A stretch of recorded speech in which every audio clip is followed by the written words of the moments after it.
आप सुन रहे हैं हॉरर नाइट्स विद अमित डियोंडे।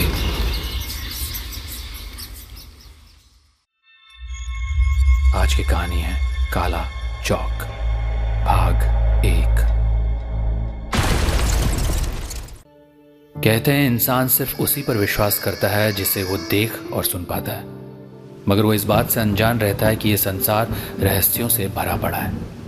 मेरा नाम आर्यन है और मेरी उम्र इस वक्त 60 वर्ष की है। उम्र के इस पड़ाव पर पहुंचने के बाद भी वो घटना मैं चाह कर भी भूल नहीं पाता।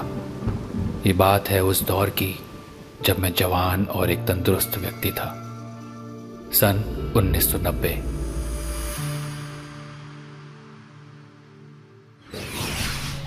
मैं बेहद गरीब परिवार से था। जैसे तैसे इधर उधर से कर्जा लेकर मेरे माता पिता ने मुझे पढ़ाया। पढ़ाई पूरी होने के बाद मैं शहर में दिन भर नौकरी के लिए खाक छानता फिरता था और आखिरकार मेरी मेहनत रंग लाई। मुझे दूसरे शहर से एक नौकरी का ऑफर आया। नौकरी अकाउंटेंट की थी। मुझे अगले दिन ही ड्यूटी ज्वाइन करने के लिए बोला गया था, मगर मेरे सामने सवाल था कि इतनी जल्दी दूसरे शहर में रहने की व्यवस्था कहां से बनेगी। लेकिन मैं किसी भी कीमत पर वो नौकरी नहीं छोड़ना चाहता था।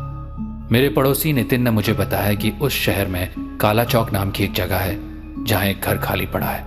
वो एडवांस नहीं लेते और किराया भी बहुत कम लेते हैं। वो घर किसी जगमोहन नाम के व्यक्ति का है। नितिन ने मुझे यह भी बताया कि जिस जगह पर तुम्हारी नौकरी लगी है उस जगह से काला चौक मुश्किल से 3 या 4 किलोमीटर दूर है, तो तुम्हें आने जाने में भी कोई दिक्कत नहीं होगी और 5 किलोमीटर का फासला तो मैं पैदल ही तय कर लेता था। मैं दोपहर में ही बस पकड़कर उस शहर के लिए रवाना हो गया।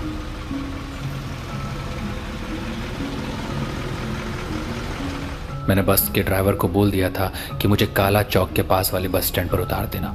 रात के करीब 1 बजे बस ने मुझे शहर की आबादी से थोड़ी दूर एक सुनसान बस स्टैंड पर छोड़ दिया।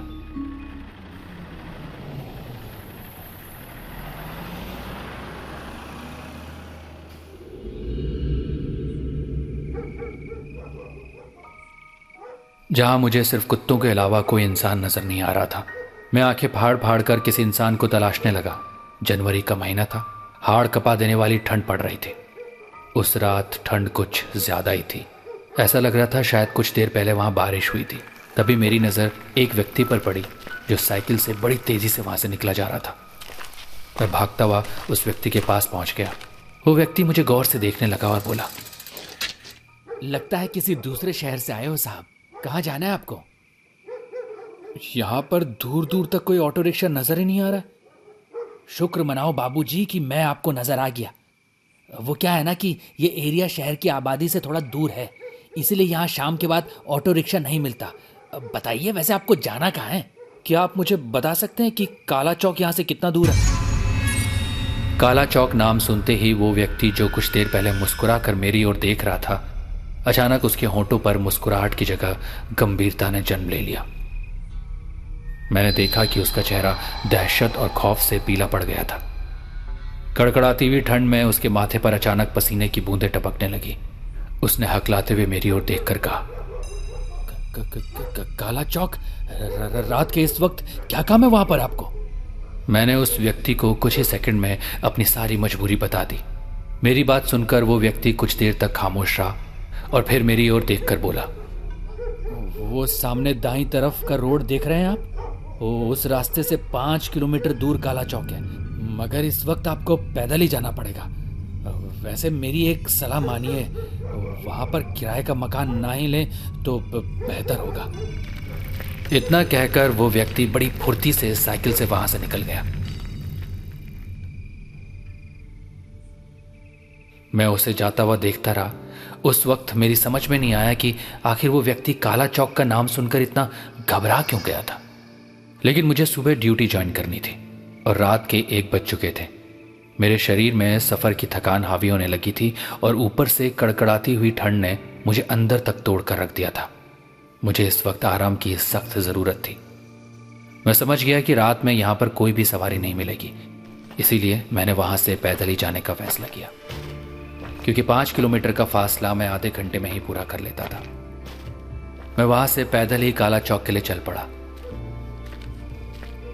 मैंने देखा रात के वक्त काला चौक की ओर जाने वाला रास्ता सन्नाटे और वीराने से भरा हुआ था। वहां पर आबादी का तो कोई नामो निशान मुझे नहीं दिखाई दिया। ये देखकर मुझे बड़ी हैरत हुई। चलते चलते मुझे ऐसा लग रहा था जैसे कि मैं अकेला किसी जंगल की ओर चलता जा रहा हूं। तभी दूर मुझे लालटेन की जलती हुई रोशनी नजर आई। रात के सन्नाटे में उस लालटेन की रोशनी को देखकर मुझे थोड़ी राहत मिली।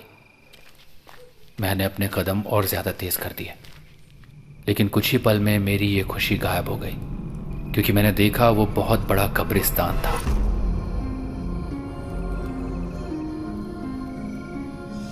जिसके बड़े से गेट के बाहर लालटेन जल रही थी।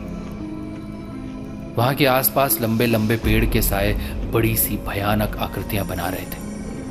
हवा ने अपना रुख तेज कर दिया था। मैं तेज तेज कदमों से वहां से आगे चल पड़ा और कुछ ही देर बाद मुझे दूर एक बड़ा सा मकान नजर आया, जिसके गेट के बाहर 100 वाट का बल्ब जल रहा था।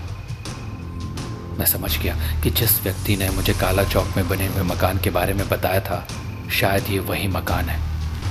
कुछ ही देर में मैं उस बड़े से मकान के बाहर खड़ा हुआ था।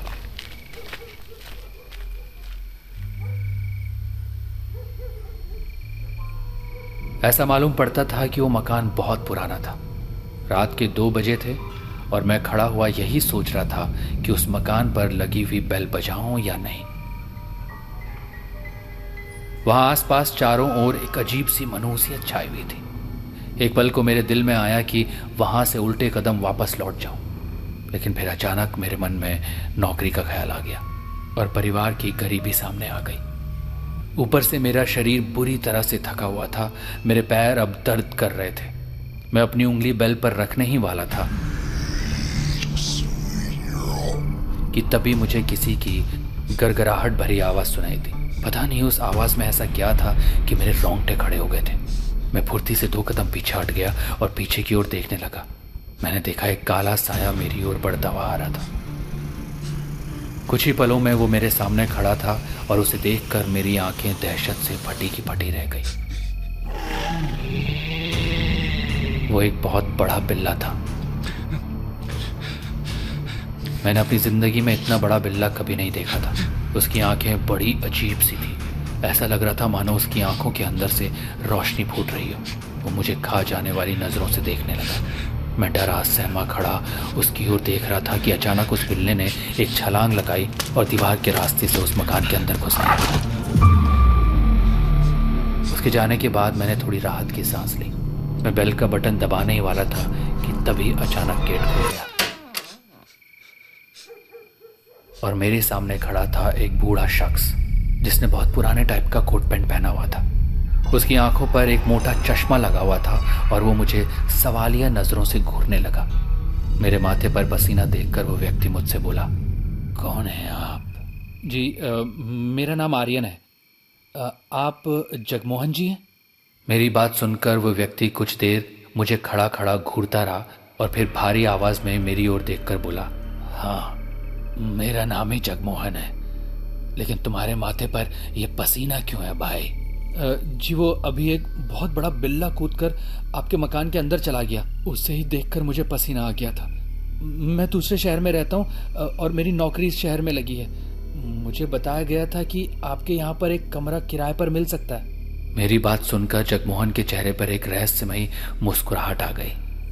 वो रहस्यमयी अंदाज में मुस्कुराते हुए बोला, तब तो आपको इसकी आदत डाल लेनी चाहिए मिस्टर आर्यन, क्योंकि मेरे घर में बिल्लियां बहुत हैं। हाँ, लेकिन बिल्ला एक ही है। और रहा सवाल किराए पर कमरा देने का, तो मेरे कमरे हमेशा खाली रहते हैं, खास तौर से गरीब लोगों के लिए। लेकिन आपको कैसे पता कि मैं गरीब हूँ? क्योंकि मेरे मकान पर अक्सर गरीब और परेशान लोग ही आते हैं। तुम्हारी हालत देखकर लगता है कि तुम बहुत थके हुए हो। ऊपर के फ्लोर पर एक कमरा खाली है। आओ आओ मेरे साथ, मैं तुम्हें तुम्हारा कमरा दिखा देता हूँ।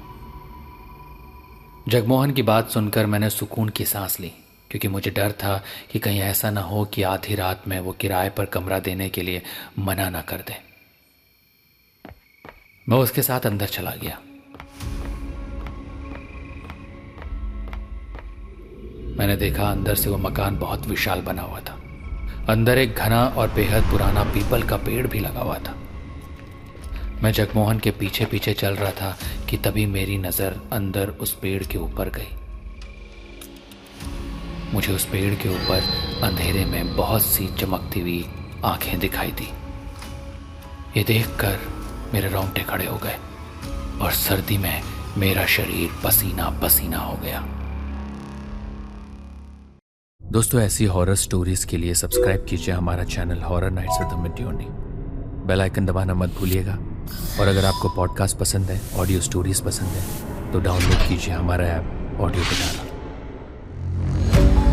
ऑडियो पिटारा सुनना जरूरी है।